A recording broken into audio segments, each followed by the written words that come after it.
Welcome to another episode of Tanstwocents. I'm your podcast, Tanwilson, and today we're diving into another topic that's critical for success in the GovCon world, choosing the right contract vehicles. And in this episode, entitled Choosing the Right Contract Vehicles, GWACs, BICs, and IDIQs, we'll explore how these vehicles have shaped um, bid strategies, drive growth, and create opportunities for government contractors everywhere.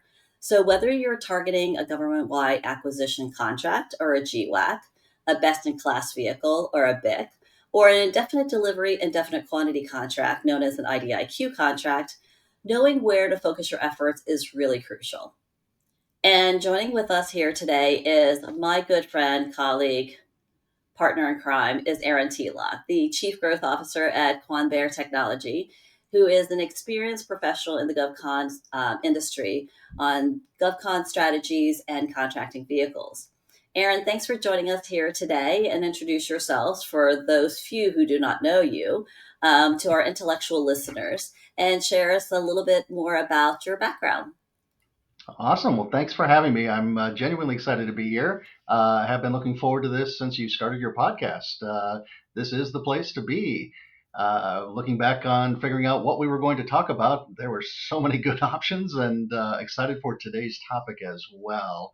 I have been in GovCon now for 28 years. I started as a Defense Department contract specialist and contracting officer, pivoted into industry and started working in program management, line management, and then corporate leadership roles ranging from company corporate operations to business development and growth strategy, proposal management, whatever the need may be. So a lot of different parts of experience in GovCon, large businesses and small alike. I did large business for about 9.5 years, and now I've been doing small business support really for about the last, about 15 years.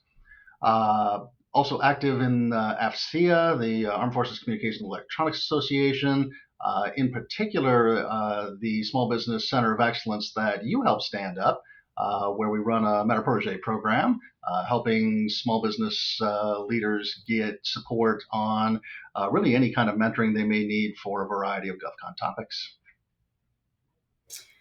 Yeah, and I love the fact that even though you're a policy wonk, you and I still get along because our sense of humors are just questionable at some point. But you got to have a good sense of humor doing what we do. Otherwise, we would probably be drinking more heavily than what we already do, right? True story, absolutely. I love the complexity of the business. I think it goes back to my time in the government. I had an amazing boss and mentor, still a dear friend of mine, in Peter Smingler. Peter taught me everything about government contracting. He was looking for someone with a dozen years of telecommunications contracting experience, and he got an intern largely freshly out of college. So once he got over the bitter disappointment of that, he got to work in really kind of showing me the ropes. And that background, combined with a little Defense Acquisition University training, kind of makes me a little bit of a purist in the way that I look at government contracting. Baseline lessons like the FAR will provide. And if we're struggling with a procurement, it's probably due to a lack of acumen and not the cumbersomeness of the FAR or the DFARs. It's just in setting an acquisition strategy and executing on it to get those contract vehicles out there, competed and awarded. Yeah, exactly. So you and I have had some riveting conversations, and it has taken us a little while to finally come up with a what are we possibly going to talk about on a podcast. And dwindling down that list of possible topics was very difficult. So at least we have one right now, and I'm assuming this is not going to be the last episode that you'll be on, anyways. But before we kind of get into the nitty gritty of government contracting vehicles, um, what would you say if your GovCon journey were a meal? Because you and I are big foodies. What would it be? And are we talking fast food? Are we talking fine dining, potluck? What kind of comes to mind when you think about GovCon and food? I'm going to go with Old Country Buffet. There's, too wide a set of options, and most of it's probably best avoided. If in doubt, get the deep fried things.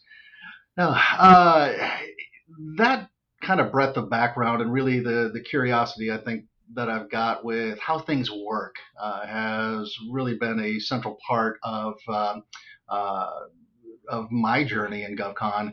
And even though I've been out of government service for 23 years now, every single day someone will bring me something and say, "What does this mean?" And that's where, gosh, it would be probably the fine dining option of, well, you're looking at it this and it's done like that, and here's why.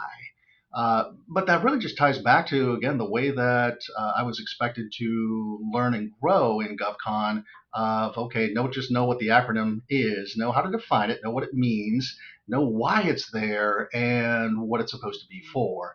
And I suspect we're going to get into a fair amount of that as we dive into the IDIQs themselves. Yeah, I guess if I had to equate GovCon to some type of a dining experience, I would probably say Texas Day Brazil or some Brazilian steakhouse.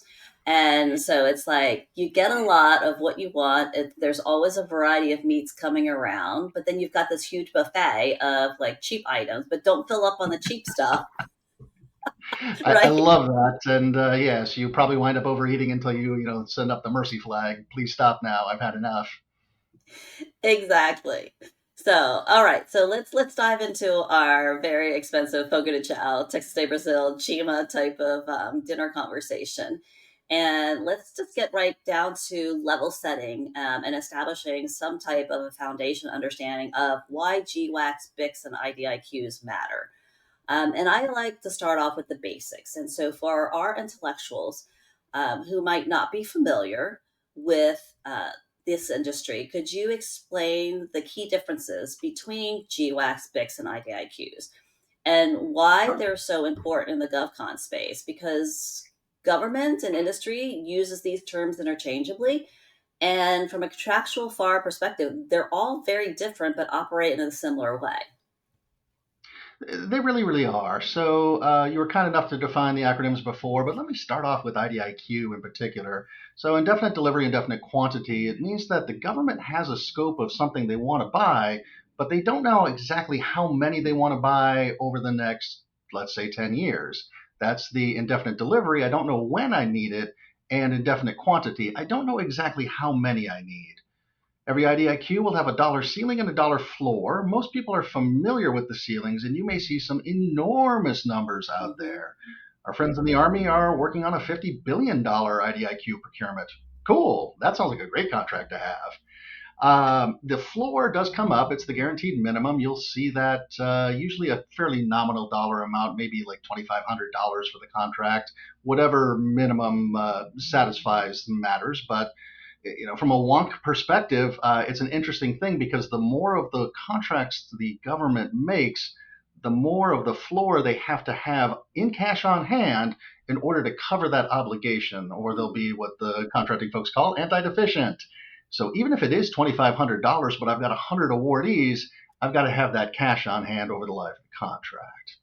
So all best-in-class vehicles and all GWACs are IDIQs, but not all IDIQs are GWACs or best-in-class vehicles. So let me start at the top. You've got your IDIQs, and then of those, there are a subset that are those government-wide acquisition contracts, or GWACs. The GWACs are a relatively small pool in total number, but a very, very large marketplace for dollars being expended.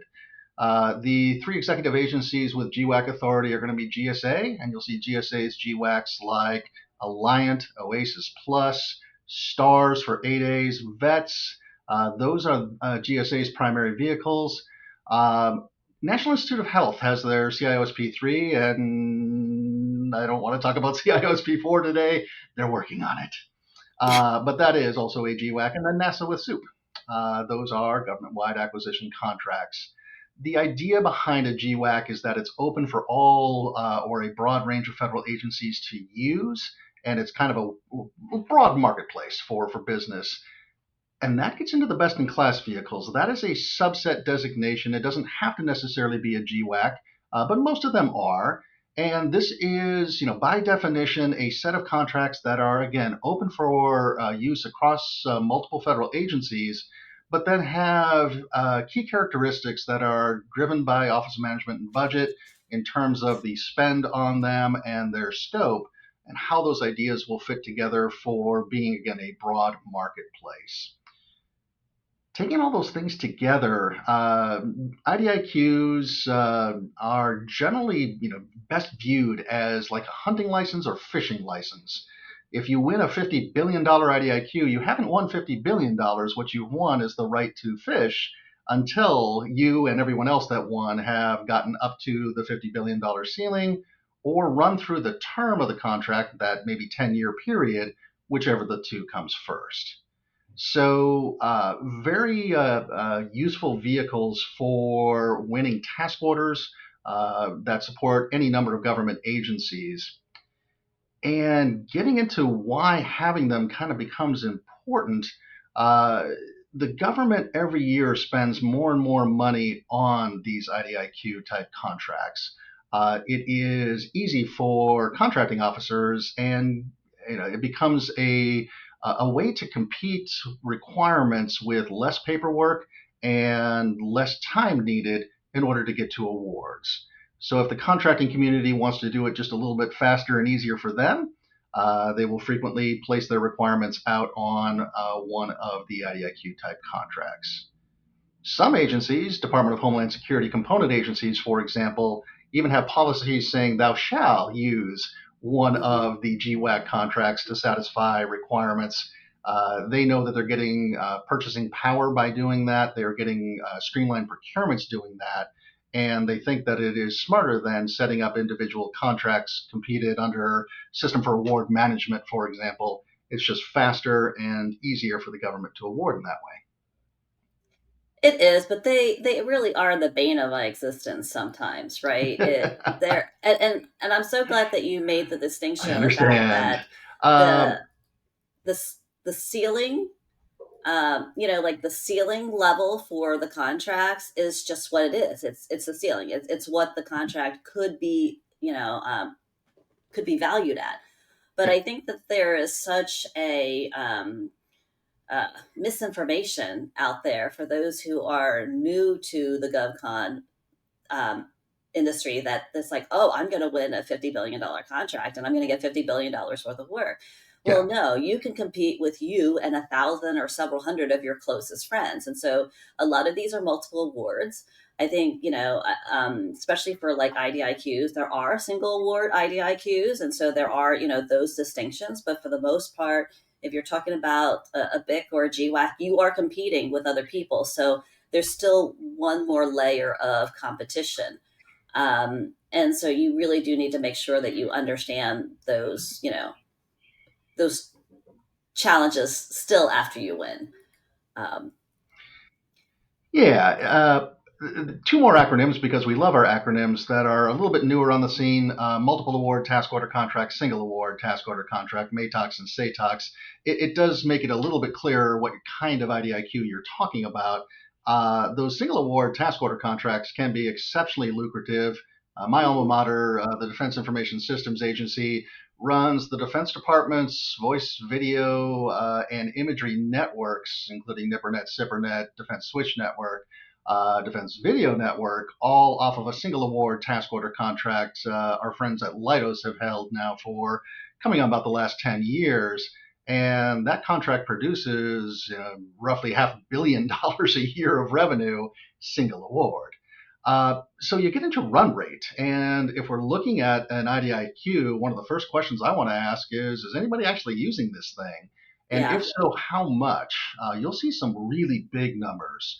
NIH, that I mentioned earlier with their CISP3 contract, is moving, I think, $6-7 billion a year of orders coming off their contracts. That's great. NASA SOUP is working on procuring SOUP 6 right now. Their SOUP 5 moves multiple billions of dollars. GSAs, GWACs typically will as well. And so you get a sense of just how, when I said earlier, broad marketplace, that's the kind of annual spend that's going to the contract holders that they're competing for and winning. But it's a sign that the marketplace is widely, widely used.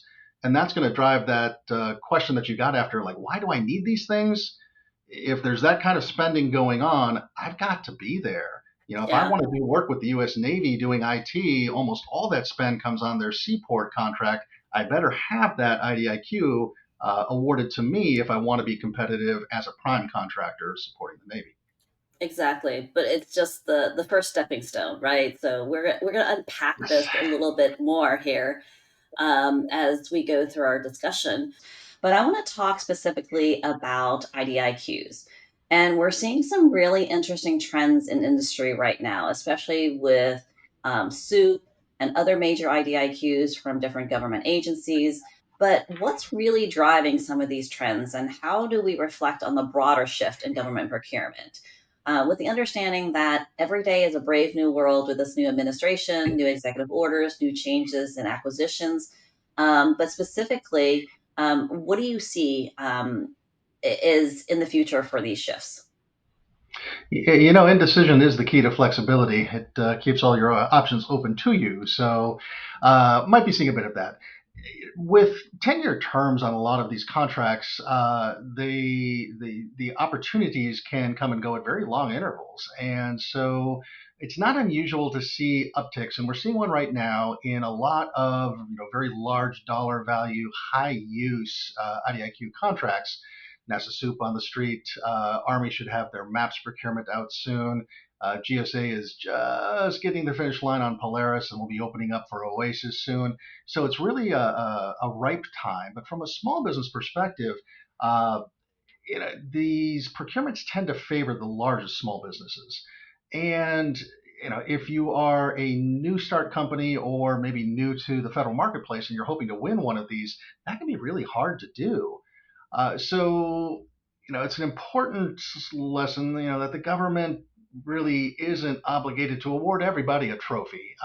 They do have to have a manageable number of contractors, notwithstanding a couple of contract vehicles, including NASA Soup, GSA Oasis Plus, Navy Seaport, that will award to all compliant offerors. In that particular case, everybody does get a trophy if you give them a compliant proposal. So, what they're effectively doing with a lot more prime contracts is kicking the can down the road in terms of having to come down and settle down to just one winner for a specific task order.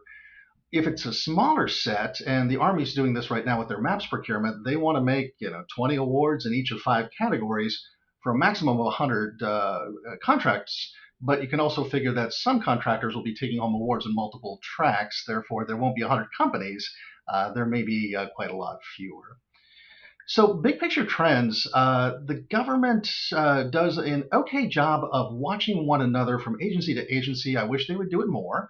And looking at what works really well for others and maybe what hasn't worked for a specific agency and avoiding that one. We're seeing points based scoring systems being used somewhat more prevalently. This started with Oasis back in the 2016 2017 timeframe.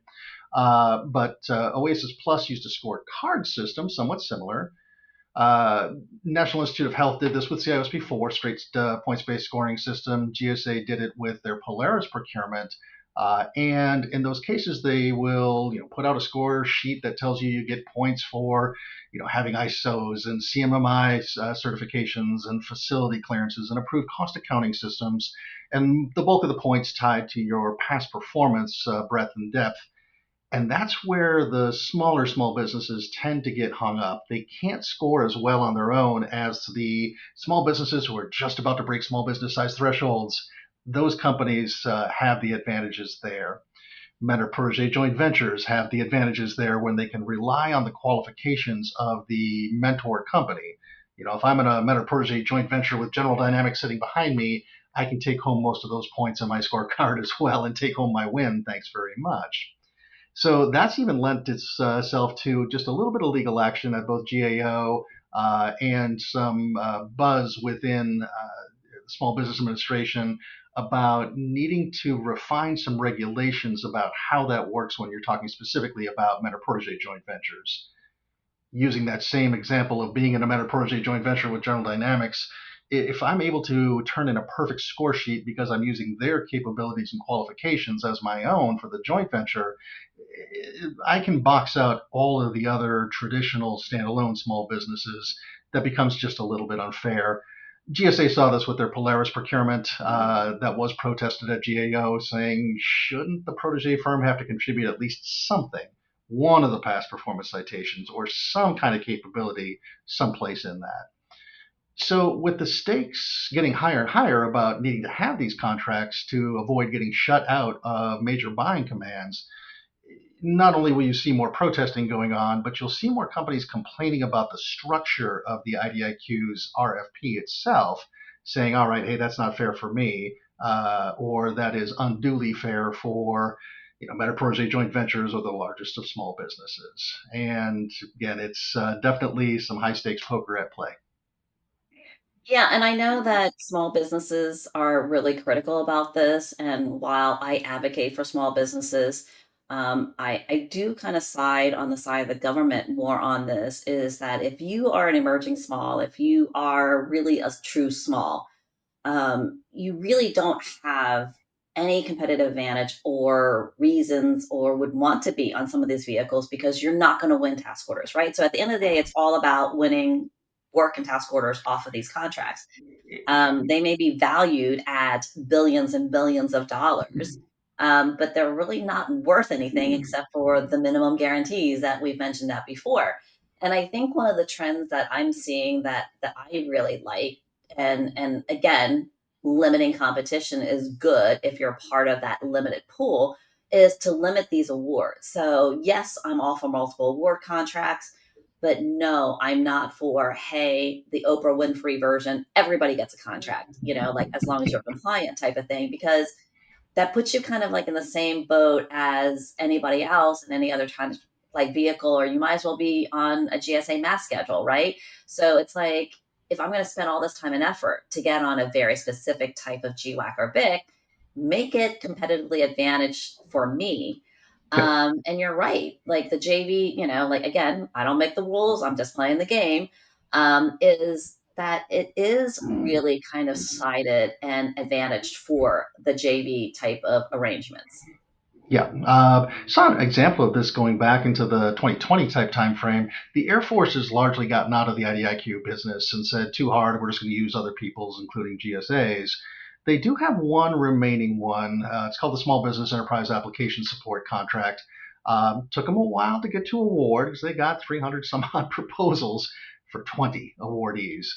And so fierce competition, fair amount of protesting from disappointed offerors, but of those 20 initial winners, more than half of them were JVs. And now that that contract's been in place for about the 5 year mark now, you can see some trends in the award patterns where lots of the dollars are going to those joint venture primes as well as companies that have graduated small business size thresholds, including one that's actually been out and acquired already as well. So those things are, the nature of the beast. Again, it's not the government's problem to solve all of industry's problems. In fact, we're supposed to be here to solve theirs. But for them to develop a procurement and get it out competed on the street, evaluate proposals and make awards, if they can do that within a year, that's a really good time frame for the government right now Yeah. on these larger, more high visibility contracts. Some of them are even projecting that. The Army is projecting a very long source selection process for their MAPS procurement. I think NASA is as well. They know. They know they're going to get hundreds of proposals. They've got to read them cover to cover. And I'm sympathetic to their plight as well when they've got these incredibly valuable prizes that everybody wants. Yeah, and the timeline is something too that I think industry, especially those new to industry, need to be aware of. Is that not only is your capture and timeline for potential award is pretty long, and I think the benchmark that we all use is about 18 months.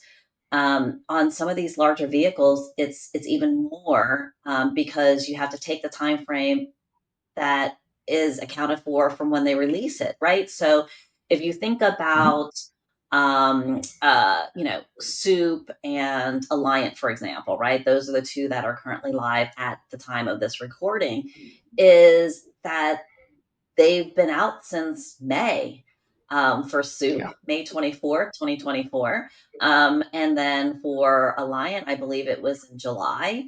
And so, like, of 24, and we are currently in the end of January of 25. So, if you kind of put that into perspective, that's a lot of investment for a company. And that's why I think I'm so critical of these larger vehicles is let someone else prime it, let someone else go through, like the responsibilities and the costs of the BMP, like if you are a smaller business, but it does become very costly from a BMP perspective for the larger smalls or the mid-tier smalls who aren't within striking distance. But I personally would like to see more caps on awards just to make it more beneficial and valuable for those who do make it on contract awards. But Yeah, if you watch the protest activity around some of the recent IDIQs trying to reach awards, yeah, OSP4 is unfortunately sitting almost in perpetual protest loops now. They can't quite seem to get out of them.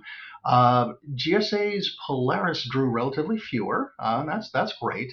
GSA's Oasis Plus drew even fewer still, and I think the reason why GSA's Oasis Plus drew so few protests is that they are going to have rolling onboarding, sometime ostensibly later this year. That means that, all right, if I somehow had a compliance problem on Oasis and I didn't get an award, I can get another bite at that apple. I don't have to wait 10 yeah, years. And that's going to, curtail a lot of the protesting. I think GSA understood that full well when they set about it. The fewer the awards, the greater the protest risk because you're going to have disappointed true. companies. And from a government perspective, the thing I would love for them to understand is just understand the value of your prize. If you're reprocuring one, like a Mhm. Soup 6 to a Soup 7, you are running with the most highly visible, most desired, in demand procurement of what was started in 2024. So you can expect you're going to have a hyper competitive environment. You can expect you're going to get an awful lot of questions, and that you're going to have to work through all of those proposals, all of those questions, that whole process. It's an enormous commitment of resources for the government as well. Yeah, exactly. So we could philosophize this like all day long, but we're not going to solve the government's issues with the different IDIQs that are out there. But I do want to talk about a different strategy for acquiring a contract, which is acquiring contracts through novation. And novation is something that industry really does not talk about a lot. And it is one approach to acquiring a contract. It's not the only, it's multiple, there's multiple tools in your toolkit, but it does have some challenges, obviously, to it and some risk. And so, Erin, can you explain what novation is and when and why it would make sense for companies to kind of pursue this route? Because I think you've got some success stories and some challenges that you have personally faced within the different companies that you've supported too, where it's gone well. And I know I've got some like more stories about when it did not go well, because you are kind of, you know, depending upon the government to kind of approve these. So walk us through this whole innovation process. Mm-hmm. Yeah, so novation is a process described in FAR Part 42. It's the government's approval of the acquisition of a contract from one company to another. Now, as a fair point, you can't buy and sell contracts all by themselves. You have to buy and sell parts or wholes of companies that have the contracts. So, what's called a cognizable business unit. And it can be just a piece of a contract, such as their GSA contracts or their Army business unit that might include a contract that you want. There are companies that specialize in matching up buyers and sellers for these things, and prices can range into the millions of dollars based on some fundamental basics of economics of supply and demand. Depends on how many awards were made. Going back to that discussion, depends on how much the run rate is on those contracts. If the government's awarding billions of dollars of task orders every year, the value of having that IDIQ will go up and drive up the price for acquisition. And then depends on the remaining duration of the period of performance and how much work you can expect to get out of it. But if acquiring a contract is going to be a proposition that may involve, up to millions of dollars of consideration, then the buying company needs to, or acquiring company, I should say, needs to make sure that they can make that money back in task orders awarded to them. That is a whole business case buildup of, can I generate enough profit to pay back the tab it's going to take to acquire the thing? And yeah, some recent experience doing that with the Army ITES contract with success. Company won their first task order right out of the gates and covered the acquisition cost for that vehicle. Other contracts, and this is the important thing about novation, it's not one size fits all. Different contracting officers will have different perspectives on their openness or amenability to novating a contract. There are some GSA 8A stars, for example. The myth is that they will not allow novation. The reality is they will, but they are going to ask you to communicate early with GSA and then to follow a specific process that ties to a couple of requirements coming right out of the Code of Federal Regulations that say, hey, you need approval from SBA's administrator if you're going to novate a contract awarded from one 8A to potentially a different 8A. That process is very audacious, so you don't see a whole lot of novation going on stars today. Yeah. Well, I think well, the if you're trying to novate a contract across different socioeconomic set asides, depending upon how that contract was awarded, that does become very problematic. Yeah, that won't happen. You can't acquire an 8A awarded contract if you're not an 8A. Exactly. That contract will not head in that direction. But if you're a fellow small business and you're trying to acquire a contract awarded on a small business set aside basis, or better yet, on a full and open basis, a little bit easier. The government's going to have some equities here, right? They want to make sure that it's in their business interest to see this go through. So ideally, they'd like to see that acquiring company, committed and resourced sufficiently to make good use of that contract. Are you going to bid on the task orders if it is an IDIQ? Can I expect you to be an active participant? Can you drive value to ordering government organizations if I agree to let you have this contract? Those are the things that you'll see in a FAR Part 42 checklist of allowable things for novation. Exactly. And, I won't go into like the gory details of my novation issue. But mine was caught in politics, and the contracting officer just really didn't care for the buyer. Didn't like them. They weren't part of the DC crowd. They weren't part of the cool group clique. They didn't know anything about the new company who bought us, and so they dragged their feet in perpetuity. And so they kept throwing up challenges and obstacles. Hey, what about this? What about that? It almost kind of died on the vine, let's just say. And so again, there's no guarantees, and it really kind of does depend on how the contracting officer feels about that new buyer. Yeah, So my last with an Army contracting officer, his answer back was, "I don't love it, but I think I have to." Okay, that's a yes. I'll take that. But contracting officers have a lot of latitude, and if they don't want to, you can't really make them. So, uh, when contemplating this, the best practice is certainly talk to the contracting officer as the prospective acquiring company and say, "Hey, we're in mhm, discussions. We're thinking about buying again part of a company that would include this contract. How do you feel about novation? And what can we do to make you comfortable with that process?" mhm, Uh, have that dialogue early, and hear from her or him what it's going to take to get that done. They may have a checklist for you if they're particularly familiar with this. They may come right out and tell you that's never going to happen in a million years. Go away, leave me alone. And at least at that point, before you spend any more yeah. time on a procurement that isn't going to come together. Exactly. So speaking of wasting time, though, I think this is a really great segue into our next segment, which is emerging technologies and contract management. So I want to kind of pivot to talk about technology. And again, I don't want to go down a rabbit hole about tools and technologies because I could stay there all day. But how are like some of the emerging technologies, like AI, data analytics, impacting kind of how companies are managing these contracting vehicles? Because there's a lot of tools out there. But I kind of want to hear your thoughts on, what tools companies need to have or should have or even consider for success, because it's a huge investment, not only financially, but time and resources in order to kind of do this. And so, again, a lot of times people use technology and tools to kind of drive a process that may not be in place. So, cart before the horse kind of conversation. So, go. Yeah. Absolutely. So the first thing I'll tell you about the IDIQ, again, going back to, it's a hunting or fishing license, and if you don't go out hunting or fishing very often, you're not going to make as much money off of your IDIQ. If you spent a lot of money to acquire the thing in bid and proposal costs in the first place, you're going to want to be as active as you can post award in bidding on the task orders that are competed. This is one of those Michael Scott quoting Wayne Gretzky: "You miss 100% of the shots you don't take."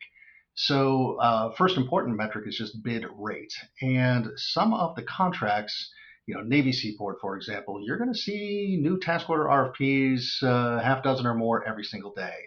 If you've got one of the GSA GWACs, same thing. Army's ITES 3S, their current instantiation, I've got visibility into that task order flow, kind of the same thing. Couple new coming out every single week. I think they turned in about 90 something last year, so they're fairly decent volume. If I want to maximize my volume, there's some things that I can do within my program management office structure to automate that. Templating certainly becomes important, but then you're asking specifically about technology, and here's where there is a lot of change taking place within generative artificial intelligence, machine learning capabilities. If I can use a chat GPT, if I can use someone else's algorithm to pull together my task order proposal, I can increase my volume. Government contracting officers are still looking at AI with a little bit of skepticism from an industry perspective.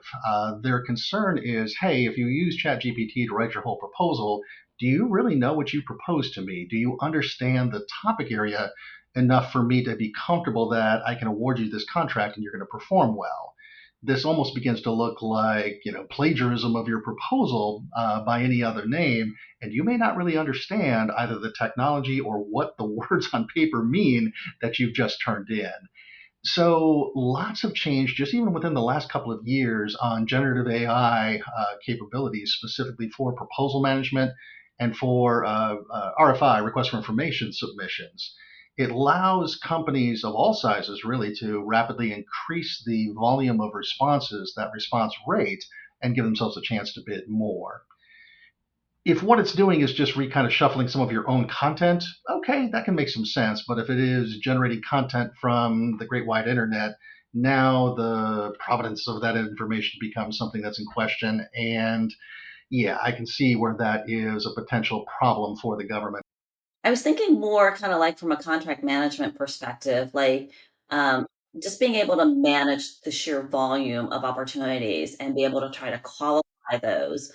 Um, this does become the more obviously, the more vehicles you get on, the more opportunities you have to call through, the more bid, no bid decisions you kind of need to make, and then like track the entire process and then develop a capture and a bid strategy, like for that. I know that some of the more sophisticated and the more mature companies have an entire PMO or task management type of tool. But they also have like an organization, whether it's by vehicle, by, like a PMO setup where they review all of them and then distribute them, like where the organization. It really is one of those things that not only do you have to write to them in your proposals a lot of time what your task management process is, but I think it would behoove companies, especially the smaller companies that don't have one yet or are looking to kind of grow that, is kind of live what you write, make sure that it's kind of true to life, and obviously infuse automation where it makes sense. But it's always going to require a people person behind a lot of these decisions. So you can take away a lot of the administrative, mechanical, type of things. Like, one of our sponsors here at the podcast is Next Stage. Next Stage AI has a pipeline CRM management type of tool. It integrates with all the GWACs and BICs that are out there, your GSA schedules too, and things like that. And so it does kind of take a lot of these things, click, click, click. You can do reports and stuff like that. It's just being able to kind of have eyes on it and be able to manage the sheer volume of, these opportunities can be very overwhelming. Yeah, it's a data-rich environment. So using tools that help you kind of sift through that and find the right opportunities for you quickly, that's kind of the thing. The process, the function itself is not new. We get our feeds from eBay. It pushes an email to me. I need to look at it somewhat quickly because the response time for task orders or call orders off of IDIQ type contracts, BPAs, BOAs, etc., is generally shorter than for standalone contract competitions. So within a couple of days, I need to know if I'm firing the cannon or not. Mhm. And to do that efficiently when I'm seeing a dozen or more new task orders every day, using tools that tell you, okay, this is one from a customer that you are interested in supporting or not. And this one is asking for capabilities that are within your core competencies or not. That's helpful. Otherwise I'm doing it manually, and the way I'm looking at feeds coming off of GSA's portal, eBuy, for example, I'm looking at the customer name if it's there, so that I don't have to log into eBuy. I just look at the email and say, all right, if that one's for state of Florida, I don't do state and local, I can let that one go. If what they're buying is product, mine is a services company. We don't resell products, so I can let that one go. But if they say something like, Department of the Treasury and Modernization, that's probably IRS sitting off the back of it, and I am interested, and I do modernization support, and I really want to read that one. Now I need to go out, log into eBuy, download the documents, and look at it. So if I can automate that process and through some tuning of the algorithm, have it be fairly good at telling me, hey, this is worth you taking a look, or nah, this one's just not worth your time, that's great. I don't need to bid every single task order under the sun. I don't need to pursue every contract under the sun. But again, bid rate is a hugely important metric on an IDIQ because I want to win all the task orders that I can. Yeah, no, right. And unfortunately, again, this is not a tools conversation here today because there's a new tool that pops up every day that claims that it will do Lots. everything for you except, hit submit. And so all I have to say to intellectuals is, be careful. There's still a lot, like Aaron's laying out here. There's a lot of things that you need to still consider besides the title of it, the customer agency, and the dollar value, right? So again, this is not a bid no bid discussion, It but can you still ease need the to human follow that decision. It just process. can't replace the human decision. And Yeah, so you're always going to have just a little bit of a PMO function. I've seen exceptionally successful PMOs operate with nothing but Microsoft Office products and a little bit of outreach with just a couple of people. SAIC did very, very well in the prior instantiation of ITES, the 2S, running a three-person PMO. But what those three people did was focus on bid rate and convincing the various business units and then the subcontractor partners to saddle up and go attack the task orders coming out. yeah, That certainly was hugely important for spiking their bid rates. And they knew that even if they didn't have a lot of capture work done for that specific opportunity, they could use their templates, they could reuse some of their proposal materials, they could pull together a bid somewhat efficiently and still have a decent chance of taking down a win. yeah, right. And so it's like you're reading my mind because I want to talk about building relationships with the stakeholders and with partners here. So let's talk people. Let's talk relationships, which is really kind of the center of success in the GovCon industry. It comes down to people who like, and trust, right? And so, what Mhm. strategies, Aaron, do you recommend for building and maintaining relationships with some key stakeholders in the acquisition processes? And what, if at all, are some pitfalls and don'ts that you've seen when it comes to relationship building? Absolutely. Business development is a living organism. It is evolving. It's evolving somewhat quickly right now. And it is less about the relationships than it was 25 years ago. It is more about the analytics than it was back then, but it's still hugely important to have those relationships. And you hit the nail on the head. The government awards contracts to companies that they know, like, and trust. Contracting officers like me are taught, hey, the proposal stands on its own, the RFP stands on its own. If somebody wrote a better proposal or gave a better price, they can win. Sure, but there'll always be some subjectivity in the way that the government does their evaluation. The benefit of the doubt, the reading between the lines, oh, I think I understood what that company meant. when that company is a known commodity to them. So the first order of business is, particularly for a small business, stop trying to be all things to all customers. If I am a tier one systems integrator and I've got 50,000 employees, okay, I can do account management successfully for every single federal organization under the sun. But if I'm a small business, I risk getting spread too thin, and that's going to show up in your win rate when you do go to bid. Not your win probability on a bid, but your percentage of overall wins from all of your submissions. If you keep spending money throwing proposals into customers who have no idea who you are and you keep losing, you're probably losing to those companies again who are known, liked, trusted. So having a sense of focus becomes important. The recommendation I usually run with is like 4 to 5 customers maximum for any small business. If you start to become a bigger small business, you might add a sixth or seventh along the way, but don't sacrifice depth, I should say, for too much breadth. It won't work. It won't manifest itself in wins. But to an IDIQ, the bulk of the task orders coming out on the IDIQ will not be ones that have come through your business development and capture process.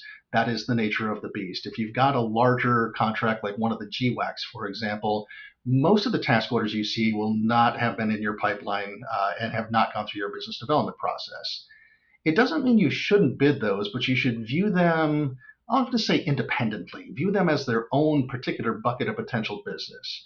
If you've got the proposal resources to be able to take a shot at those from time to time, great. That was the ITES 2S example I was giving before with a large systems integrator. They had the personnel to continue to take those shots, but they knew that of those opportunities that hadn't gone through their business development process, the likelihood of winning, and that is P-win, is in their case it was about half of what it would have been had they done some level of business development and capture work. They were still okay taking that shot. They had the resources to do that. So now if I'm a small business, I don't want to only go and bid on those bluebirds, those opportunities for which we haven't done any capture. But again, if I've got the time and my proposal team is available, and that's not going to cost me too much extra, and we see a path to getting a good bid in, okay, you might take a shot here and there. The big thing is it just can't be your whole diet. If that's all you're bidding on, you're going to spend a lot of bid and proposal money to win very few contracts. Yeah, and I think that's the reason why it's so important for companies to have not only a robust group in your capture and proposal departments, but have some that are just fighting fires. The bluebirds are my firefighter ones, right? And so again, there's nothing wrong with throwing spaghetti up against the wall and seeing if it kind of sticks. Like sometimes you're pleasantly surprised by some of those, and I think that's a true testament to the organizations, these companies who have a well-oiled machine. They've got really quality products and content that's out there. Their proposal and past performance library is immaculate and is constantly being updated. You've got people who you can throw. You got warm bodies that you can kind of like throw on that. And so, but when you're running really kind of, like anemic in that regard, that can really kind of come around to bite you. So companies have to really kind of scale their resources accordingly. If you think you're going to be able to manage multiple IDIQs and GWACs with the same two people that started when you first started the company, and you're still bidding some of these larger efforts and you're still subcontracting, then I think that, you might have to like reevaluate your, like expectations, because A, you're going to miss a lot of these opportunities, or B, your staff are going to start to like quit because of burnout. And so again, we're not here to talk about, you know, staff, keeping your staff happy and burnout and stuff like that. But that's at the end of the day, that's kind of what it is, right? There's only a finite amount of time, resources, and people. And so it's like you got to kind of pick and choose, because out of that three-pronged stool, if you offset one side, your whole card table is going to come crumbling. Yeah, one of my small businesses that I worked with for a short period had 26 different IDIQs, including their multiple award contracts, GWACs, BPAs, BOAs, and schedules. They had 3 people trying to watch the task order flow, and 2 of them were junior. Strangely enough, this did not work out really well for them. They were Imagine. really missing, opportunities slipping through their fingers every single day. And that was a known issue for them. They were kind of doing that on purpose, sitting back and waiting for just the one magic task order Yeah. opportunity that would make it all worthwhile. It's a little cynical, it's a little expensive, and it's not a particularly smart use of the contract vehicles that you have. Uh, so this is where planning becomes everything. Have an idea in mind. You don't need every IDIQ under the sun, again, unless you're a tier one systems integrator and you think you do. If you know who your desired customer sets are and you know where they're doing their buying, i.e., what IDIQs they like to use, then prioritize having those. Again, if you want to do IT work for the United States Navy, you better have Seaport. If you don't have Seaport, you're Mhm. probably not priming work for the United States Navy. And that's a predictable buying pattern. Now I can focus if I really want to be, the best small business supporting the United States Navy. I can focus my attention on the task orders shaking out on Seaport specifically. Uh, but I don't necessarily have to have, again, let's say T4NG out of Veterans Affairs, unless I really want to focus on Veterans Affairs work. So before I walk down the path of pursuing one of these IDIQs, I want to make sure I have a very clear plan in mind of who's going to buy off that thing and how I'm going to support them. Yeah. So there's so many key takeaways of what you just mentioned there in that last couple of statements that really kind of drive home the the basis foundation of what we've been kind of talking about here is not only do you need to kind of prepare, but prepare and plan your resources accordingly for this, and plan and prepare for which ones you want to like pursue, because there is a shiny new object every day. There are new IDIQs being released all the time. There are those vehicles that are out there. And so, I'm always so critical about asking and coming in, why are we doing this? Why are you bidding this? Are you doing it because you want to be part of the cool kid group? Are you doing this because, someone is telling you FOMO and you've got to like, bid on those? So I think really understanding what vehicles are out there, why they're procured the way they are, and why the core set of services are grouped the way they are to find the right one. So that you can kind of target that to align with your company's kind of growth strategy. But in addition to that, we kind of touched a little bit about novations. There's so many different creative ways between acquiring a company, acquiring a contract, and stuff like that, that you can kind of, quote unquote, buy into a contract, but not really, right? So kind of trying to dispel some of that, misnomers out there. But also too, it is a brave new world, and I find it so interesting that we live in right now, because I know that in the 20 plus years that I've been doing this, and you've been doing it the same, if not more too, is that the environment that we work in right now, because of the technology, the knowledge that we have, and the fact that the government does learn. It learns slowly. They, like they adapt and things like that. And I think that's by design. I think that's a good thing. But the procurement landscape looks different. It's much more improved. There's always new things that we can improve with regards to, like learning and doing better and being better. But I think it's definitely, I think we're in an upward trajectory of, moving in the right direction. So any last parting words and thoughts on your key takeaways here? Yeah, I think IDIQs are important for companies really of all sizes, but for a small business with growth plans, collecting those when they are competed should definitely be part of that planning.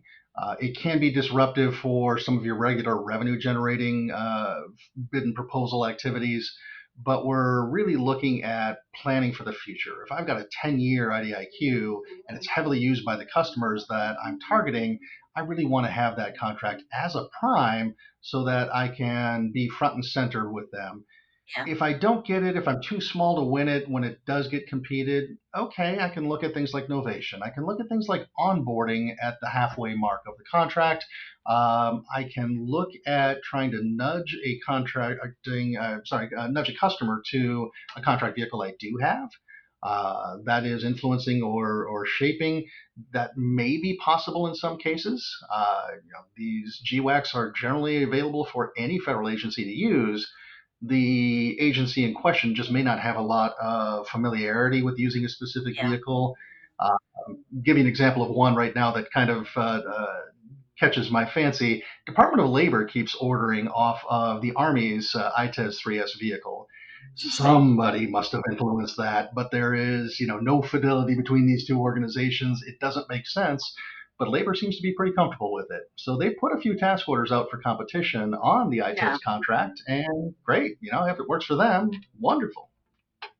I do find it always very interesting when agencies do that, and all of a sudden I'm looking at it and you're like, what are we doing? But okay.